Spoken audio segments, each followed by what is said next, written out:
j'ai été chargé de présenter la politique d'expropriation sous la rupture. Je dirais qu'en introduction, l'expropriation pour cause d'utilité publique est autorisée, mais elle doit respecter les principes stricts. Nécessité, proportionnalité et indemnisation juste et préalable. Le Code foncier et domanial encadre la procédure d'expropriation avec les étapes administratives et judiciaires. L'application des lois peut varier considérablement d'une région à l'autre, ce qui entraîne des inégalités dans le traitement des personnes touchées. L'expropriation des terres qui a eu lieu à Oulakodji et Togouin est un sujet complexe et sensible qui a suscité de vives réactions. La méthode d'évaluation des biens expropriés est un point de friction majeur. Les citoyens se plaignent, les citoyens se sont plaints et se plaignent que les indemnisations ne reflètent pas la valeur réelle de leur propriété, en particulier dans les zones urbaines et rapides d'expansion. Maintenant, le contexte, je vais parler du contexte et justification du gouvernement par rapport aux différentes expropriations qu'il a eu lieu. Selon le gouvernement béninois, le gouvernement a entrepris des opérations de libération de terrain dans ces zones, justifiant ces actions par des projets d'aménagement urbain et d'amélioration des infrastructures inscrits dans le PAG. L'objectif principal serait de permettre le développement de ces zones, notamment en ce qui concerne les voies publiques et l'embellissement de la ville. Le gouvernement a précisé que certaines opérations ne sont pas considérées comme expropriation. C'est le cas de Oulakodji, mais plutôt comme les libérations du domaine public, ce qui aurait une incidence sur les modalités de compensation. Le gouvernement béninois a également, en tout ce qui concerne toujours le cas législatif et sa mise en œuvre, le principe général de l'expropriation pour cause d'utilité publique au Bénin est posé par l'article 22 de la loi 90-32 du 11 décembre 90 portant constitution de la République du Bénin, tel que modifié par la loi numéro 2019-40 du 7 novembre 2019, qui énonce que nul ne peut être privé de sa propriété que pour cause d'utilité publique et contre juste et préalable dédommagement. Exercice juste et préalable dédommagement.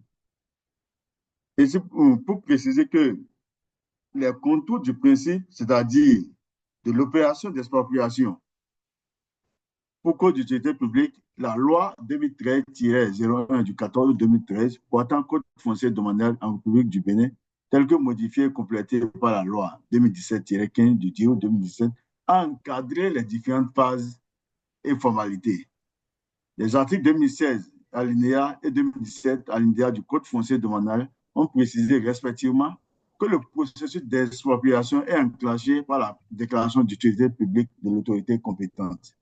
C'est le cadre législatif. Mais en ce qui concerne maintenant la situation de Oulakodji et Togouin, ce qui a été dit, suite à une évaluation de la situation faite en 2012, on dénombrait les ménages sinistrés de Oulakodji à plus de 600. Mais dans l'exécution de l'opération de relogement, 368 ménages seulement auraient été répertoriés pour bénéficier des dommages et relogements. Ce choix délibéré du gouvernement a laissé en rade plus de 200 ménages qui aujourd'hui dorment à la Belle Étoile dans la zone de Oulakodji et environ. Et ceci reste une situation préoccupante. Je tiens à préciser que mon collègue, l'honorable Adéchokan Gafari, et moi, on a eu à faire un tour à Oulakodji. On a rencontré des familles qui dormaient vraiment dans des écoles, dans des lieux où vraiment il était difficile de vivre. Des personnes âgées de près de 80 ans qui ont fait toute leur vie à ces endroits ne sont pas retrouvées lors du relogement. Et ce qui était une grande situation, juste une question au gouvernement a été portée par les députés du groupe parlementaire des démocrates, dont le porteur principal était l'honorable Gafari Adéchokan, et nous l'avons accompagné en posant ces questions. Le débat a eu lieu au Parlement. Le gouvernement n'a pas voulu reconnaître naturellement, mais les populations qui ont suivi ont compris que c'était une préoccupation majeure de pratiquement la totalité des députés, sauf quelques-uns. Maintenant, la situation D'accord. à Oulakodji. Maintenant, je veux te parler de Oulakodji. Maintenant, je parle maintenant de Togouin. Au niveau de Togouin, par décret en 2020, par décret 2020-258 du 29 avril 2020, portant rectification des coordonnées géographiques et redéfinition de la zone de développement touristique sur le littoral entre les communes de Cotonou et de Ouidah, le gouvernement a déclassé le projet touristique. Donc, il est soit situé entre le périmètre nord de la route des pêches, allant du quartier Fillon jusqu'à l'école internationale de théâtre. À ce déclassement, les, la plupart des gens, des Béninois de la diaspora, ont acheté des domaines dans ces endroits et ont commencé par investir massivement pour d'autres, pour mettre des hôtels, pour mettre des restaurants et d'autres comme habitation. Mais par décret, un an plus tard, par décret numéro 2021-605, 17 novembre 2021, portant redéfinition du périmètre de développement touristique sur le littoral de la commune de Cotonou et de Ouidah, le gouvernement a réintégré les 20 hectares préalablement distraits du domaine du développement touristique. Donc, par ces deux décrets contradictoires, le gouvernement a créé une insécurité foncière à ce niveau et a mis en péril l'investissement de nos compatriotes de la diaspora et des Béninois qui sont au pays. Ceci, le gouvernement a engagé ça, la crédibilité de sa signature. Ces expropriations ont eu des conséquences dévastatrices sur les communautés, en particulier les plus vulnérables. La perte de logement, de terre et des moyens de subsistance a entraîné auprès des concernés une pauvreté accrue et une marginalisation. Donc, nous sommes allés, toujours les députés du groupe parlementaire démocrate, a fait un tour plusieurs fois au niveau, sur les sites pour rencontrer les populations. Je vous avoue que ce n'était pas joli à voir. Les gens ont mis pratiquement toutes leurs économies.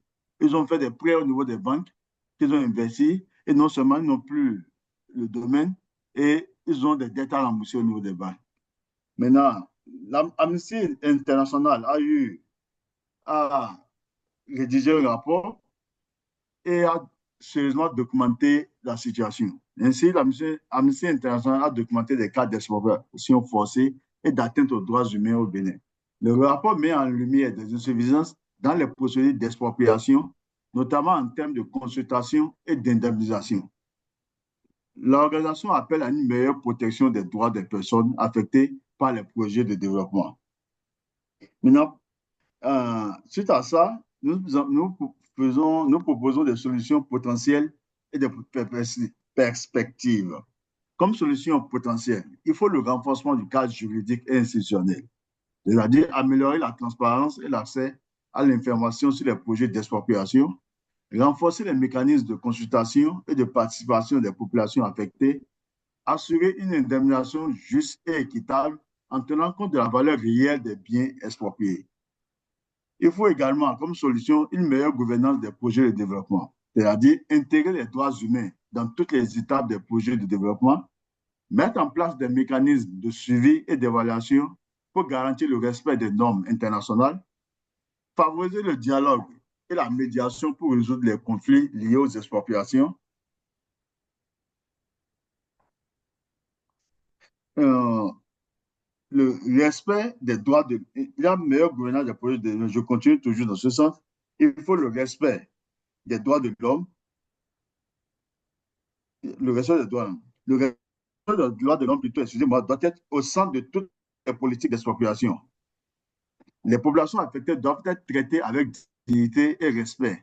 Les autorités doivent garantir l'accès à la justice et aux voies de recours pour les personnes qui estiment que leurs droits ont été violés. Maintenant, il faut les créer dans les solutions potentielles. Il faut également des critères d'évaluation.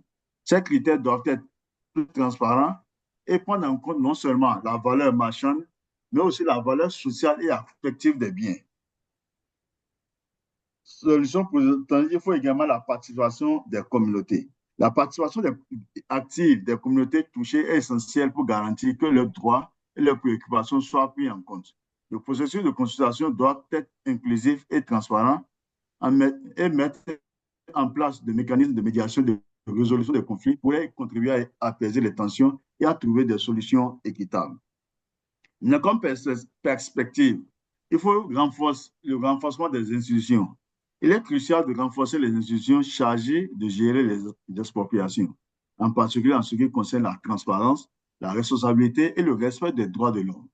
La formation des fonctionnaires et des juges sur les normes internationales en matière d'expropriation est essentielle.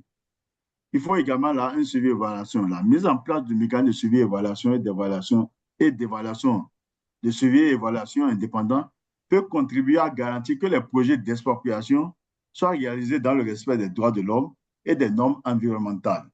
La publication régulière de rapports sur les expropriations peut favoriser la transparence et la responsabilité. En conclusion, je peux dire que les politiques d'expropriation au Bénin nécessitent une réforme en profondeur, donc des améliorations significatives pour garantir un équilibre entre le développement économique et le respect des droits fondamentaux, afin de favoriser un développement durable et inclusif. Il est essentiel de mettre en place des mécanismes de protection efficaces pour les citoyens touchés et de promouvoir une gouvernance transparente et responsable. Sur ce, je vous remercie. C'est ce que Merci j'ai beaucoup. pu proposer. Merci beaucoup, honorable. Ce qui me frappe en vous écoutant, c'est l'exemple de Tokben. Nous avons fait le déplacement ensemble, une délégation Oui, du Parti Les Démocrates. Nous avons eu la chance d'aller sur le terrain, de rencontrer les camarades de la diaspora qui ont mis oui. des années de dur labeur, disons, les revenus qu'ils ont engrangés pendant des années sur des immeubles, sur des habitations qui ont toutes été détruites. Or, quand nous, on nous parle d'expropriation, souvent c'est parce que nous pensons que c'est pour installer des hôpitaux, des aéroports, des projets communautaires qui bénéficient donc à la communauté. Qu'est-ce qui s'est réellement passé à Tokben? Pourquoi à Tokben ce n'est pas le cas? Allô? Honorable. Allô? Oui, honorable, vous nous entendez? Honorable, vous m'entendez? Dans le sujet, Il faut parler plus fort, honorable. On a un petit problème technique. j'entends le son était parti. Il y a Ok, vous, la connexion qui avait déconné. d'accord. Vous entendez maintenant? Je t'entends maintenant, oui, oui. Je disais qu'à Tokben, nous avons remarqué qu'il y a des maisons qui ont été détruites, les maisons des camarades de la diaspora, des parents même de ceux qui nous suivent aujourd'hui, et qui ont été Oui, détruites pour installer des infrastructures qui ne sont pas des infrastructures communautaires. Parce que lorsqu'on nous parle d'expropriation, c'est que souvent, c'est pour installer des hôpitaux, des centres de santé, des aéroports, des infrastructures dites communautaires. Or, à Tokben, ce n'est pas le cas. Est-ce que vous oui. pouvez plus nous parler de ce qui s'est passé à Tokben? Puisque à Tokben, nous n'avons pas vu l'installation de centre communautaire qui a été annoncé. Qu'est-ce qui s'annonce à Tokben? À Tokben C'est- zone 4, bien la sûr. Ok, merci. La situation de Togmen, c'est une situation qui sort de l'entonnoir. Parce que, d'après les informations, le gouvernement veut nous revendre à exproprier des Béninois pour revendre encore des parcelles à d'autres personnes, aux étrangers. C'est comme si le gouvernement veut créer une zone pour une certaine catégorie de Béninois qui pensent qu'ils peuvent vivre, y vivre. Des propriétaires terriens ont demandé à ce qu'on mette le plan qu'ils veulent faire à ce niveau et adapter leur projet en fonction du plan que le gouvernement veut faire au niveau de Togouin. Mais le gouvernement n'a pas voulu, mais le gouvernement a insisté pour les exproprier et à la longue revendre même ce domaine des parcelles à d'autres personnes qui, peuvent, qui ont peut-être le droit que le gouvernement estime qui méritent d'être plus installés là que les propriétaires qui sont là. Donc, c'est beaucoup plus même aux étrangers, d'après les informations que nous avons, c'est beaucoup Mhm. plus aux étrangers on veut vendre ce domaine. Donc, c'est des habitations et des restaurants qu'on veut faire et non des hôpitaux ou autre chose d'utilité qui peuvent euh, impacter toute, toute la population béninoise, mais c'est des domaines privés.